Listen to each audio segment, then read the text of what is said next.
make sure na malinis na at nabunutan ng buntot ang inyong tulingan at wala na ding hasang. Hiwain nyo lang siya sa gitna, lahat ng lulutuin mo, and then i-flatten mo lang po siya, yung laman po niya, para lumapad siya ng konti ng bahagya. And then after that, saka mo siya aasinan. And then syempre pag naasinan mo na siya, i-ready mo na yung dahon mo, and syempre ibabalot natin dyan banda dahil para iwasan natin na maputol yung ulo. And then after that, ilagay mo na siya sa iyong palayok or sa iyong lutuan. Lalagyan mo ng dahon, nilagyan ko na ng taba ng baboy kasi mas masarap pag meron niyang taba. And then syempre hindi pwedeng walang kamyas na tuyo. Tuyo na kamyas kasi yun yung nagpapasarap din dyan na isang nagpapasarap. And then lalagyan mo siya ng, nilagyan ko ng konting asin. And dahil version ko to, nilagyan ko siya ng sili at bawang. And then kalahating cup ng suka.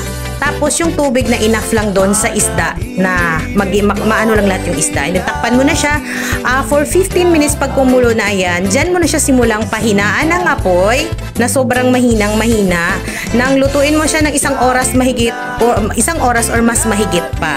Tapos after ng mahigit isang oras, ito na yung kalalabasan niya. Kung makukulangan ka sa tubig, pwede kang magdagdag po.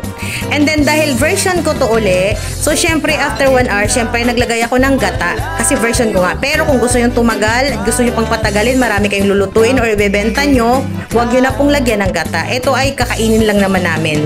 Version ko lang naman to.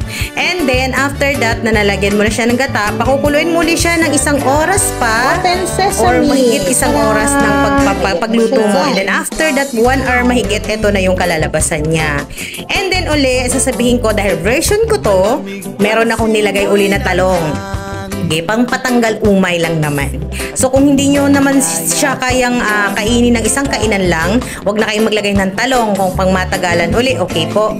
So ito na yung kalalabasan niya. Then takpan mo uli, lutuin mo uli siya ng ilang oras ang mahina na apoy para gusto mo talaga ang ano natin dito, habol natin dito is magiging sardinas yung labas niya. And that's it na po siya.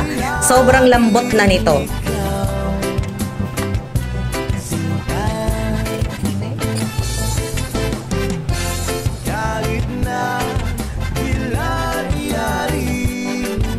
Tikiman time na! Thank you, Lord. Unahin ko yung ulo kasi favorite ko yung ulo. Tama nga. My God, ang lambot. Parang sardinas. Bra. Ito yung taba. Mouth water yung natutunaw sa ano mo.